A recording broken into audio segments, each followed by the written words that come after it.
आज main board के बारे में बताऊंगा। जो मेन बोर्ड का कुछ सीक्रेट्स बताऊंगा, उस सीक्रेट से आप क्या कर सकते हो। मैंने जो बोर्ड के बारे में एक्सप्लेन करूंगा, बस उसी बोर्ड को आप रिपेयर कर सकोगे। अगर उसी तरीके से सर्किट है उसका डिजाइन, तो आप उस बोर्ड मैं जो बताऊंगा उसको फॉलो करके आप उस बोर्ड का जितना भी टाइप का इस टाइप का बोर्ड होगा उसको आप रिपेयर कर पाओगे। और ये जो बोलता है कि ये मेन बोर्ड का सीक्रेट है और इस सीक्रेट को फॉलो करके आप कोई भी मेन बोर्ड को रिपेयर कर सकते हो, अगर इस टाइप का वीडियोस आप फॉलो करोगे तो वो दूसरा चीजों में काम नहीं करेगा। मतलब मैं आपको जो बताऊंगा वो इसी सिमिलर बोर्ड में काम करेगा। अगर इसी मेथड को आप कोई ब्रांडेड टीवी में अप्लाई करोगे तो क्या होगा, वो काम नहीं करेगा। ठीक है, तो इस टाइप का जो टाइटल डालता है उसको फॉलो ना करें, क्योंकि उन लोग आपको बेवकूफ बना रहा है, समझ रहे हो। क्योंकि मेन बोर्ड का हर एक मेन बोर्ड काम करने का प्रोसेस थोड़ा सा डिफरेंट होता है, तो एक जैसा नहीं होता है। तो मैं जिस टेक्निक बताऊंगा उसको फॉलो करोगे तो इस टाइप का आप मेन बोर्ड रिपेयर कर पाओगे। चलो वीडियो को स्टार्ट करते हैं। इसके अंदर जो प्रॉब्लम है उस प्रॉब्लम को हम देख लेते हैं यहाँ पर। ये कोडक का टीवी है, 40 इंचेस टीवी, और ये स्टैंड बाई कंडीशन में है। यहाँ पर आप देख सकते हो ये स्टैंड बाई लाइट ऑन है। तो जैसे ही हम इसके अंदर पावर बटन प्रेस करते हैं तो ये पावर ऑन नहीं होता है। ठीक है, इस तरीके से प्रॉब्लम है इसका।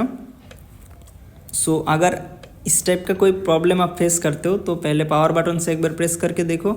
अगर उससे नहीं होता है तो रिमोट से भी ट्राई करके देखो, कभी कभी स्विच ख़राब होता है। ठीक है, तो यहाँ पर मैंने चेक कर लिया। और उसके बाद ये टीवी का बैक साइड से अगर देखो इस टाइप का है, और इसका जो मॉडल नंबर है यहाँ पर आप देख सकते हो इसका मॉडल नंबर। अभी मैं इस बैक कवर को रिमूव करने के बाद फिर आगे का प्रोसेस दिखाता हूँ कि क्या क्या इसके अंदर है, कौन सा मेन बोर्ड लगा हुआ है। यहाँ पर आप देख सकते हो कि यूनिवर्सल कॉम्बो बोर्ड लगा हुआ है, और इस कॉम्बो बोर्ड का नंबर है ये।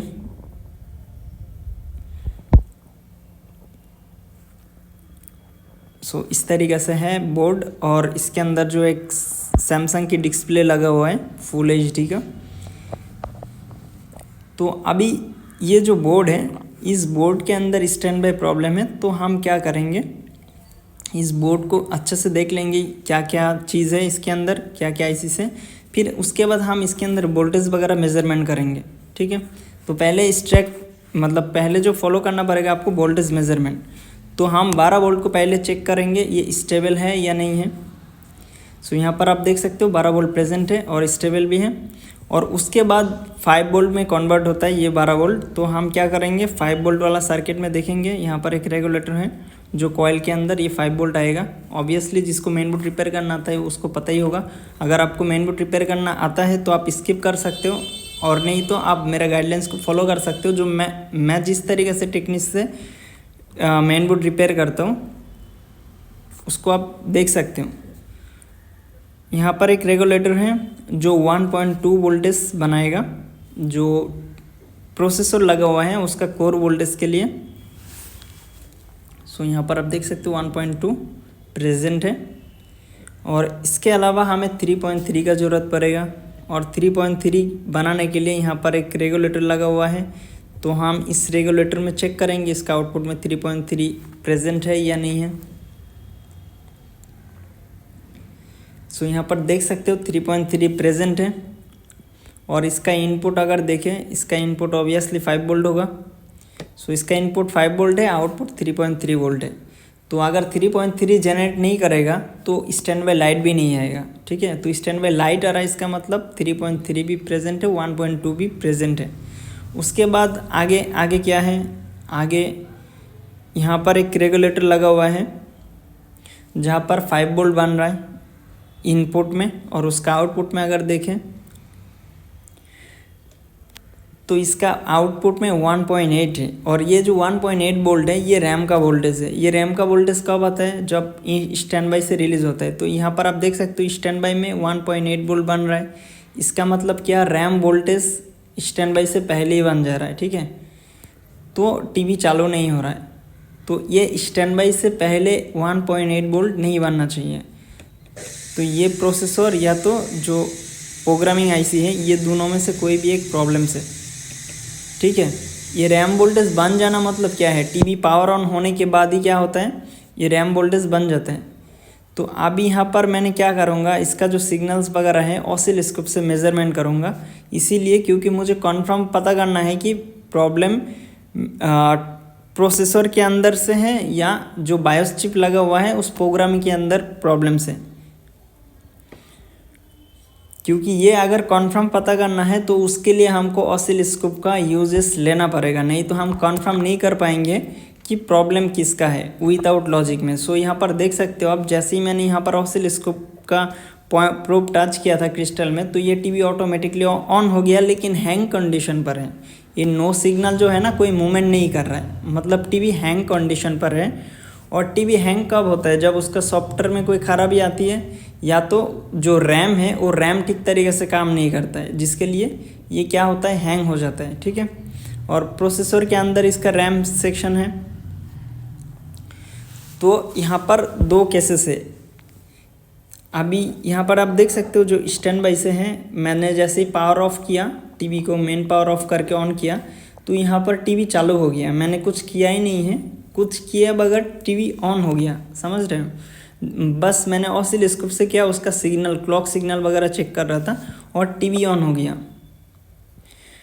तो ये अभी तक मैंने कुछ अप्लाई नहीं किया लेकिन टीवी चालू हो गया। तो इसका प्रॉब्लम क्या हो सकता है, जो प्रॉब्लम्स है वो रैम सेक्शन वगैरह में हो सकता है। ठीक है, या तो जो प्रोग्रामिंग आईसी है उसके अंदर भी हो सकता है।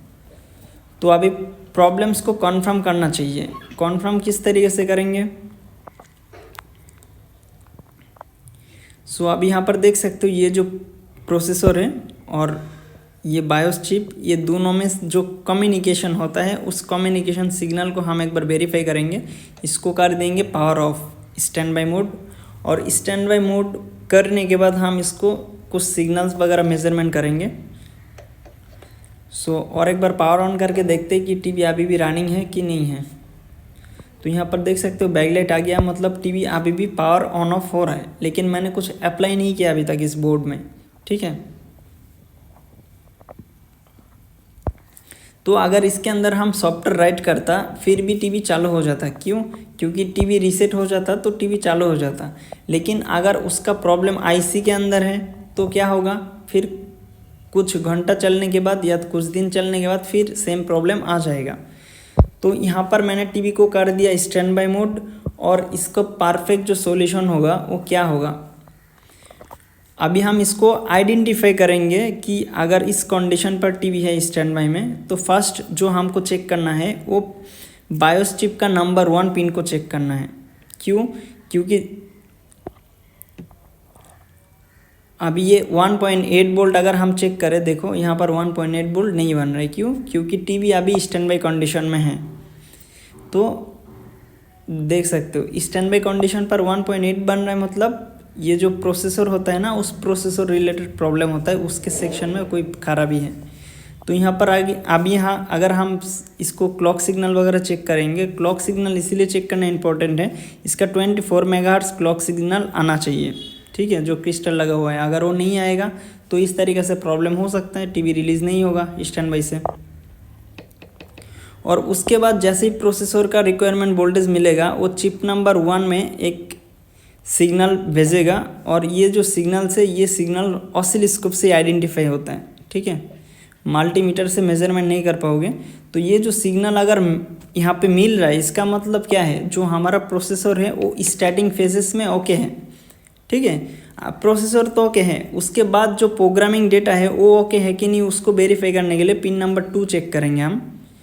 और इस पिन नंबर 2 क्या होगा, डेटा होगा, डेटा इनपुट आउटपुट होता है इस पिन नंबर 2 से। सो यहाँ पर आप देख सकते हो ये जो डेटा है, डेटा का सिग्नल दिखाई दे रहा है। इसका मतलब क्या हुआ, इसका मतलब हमारा इस प्रोग्रामिंग आईसी भी उसका डेटा आउटपुट किया है जब उसको प्रोसेसर से सिग्नल मिला है।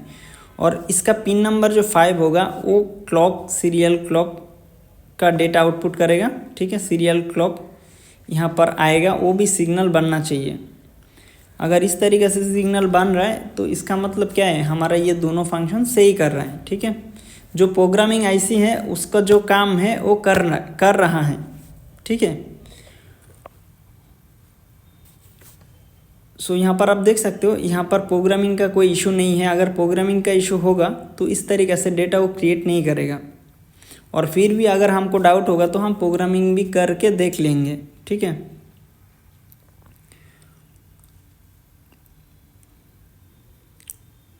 तो ये दो चीज़ आपको सीरियल डेटा क्लॉक अगर ओके रहेगा तो समझ लो प्रोग्रामिंग का दिक्कत नहीं है, प्रोग्रामिंग ओके है। और उसके बाद अगर स्टैंड बाई से रिलीज़ नहीं हो रहा है तो ये जो प्रोसेसर लगा हुआ है उसके अंदर खराबी है।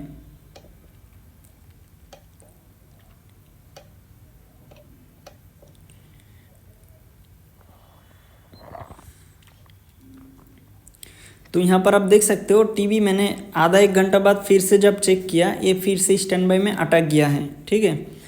तो ये फिर से वापस अटकने का यही रीज़न है कि इसका जो प्रोसेसर है ना उसके अंदर सेक्शन में दिक्कत है।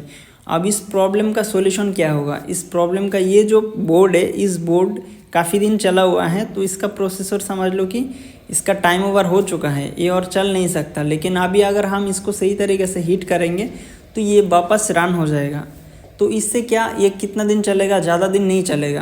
तो यहाँ पर अगर आईसी रिप्लेस करोगे ये जो प्रोसेसर लगा हुआ है तो इसका एक परफेक्ट सॉल्यूशन है, ठीक है। अगर आईसी अवेलेबल नहीं है तो आप इस बोर्ड को ही रिप्लेस कर दो।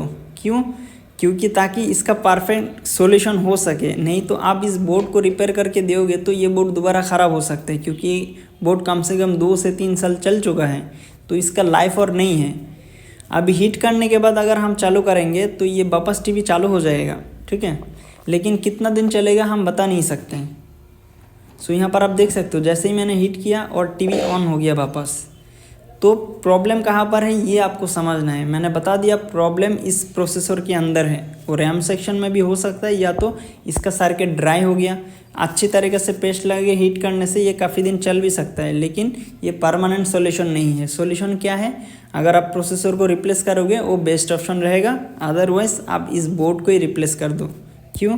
अगर वो प्रोसेसर नहीं अवेलेबल होता है तो आपको बोर्ड ही रिप्लेस करना बेस्ट ऑप्शन है। वो बोर्ड कितना का होगा, 800 का ही होगा। तो अब अच्छा उसको रिप्लेस करके 1500 रुपीज़ आप चार्ज कर सकते हो।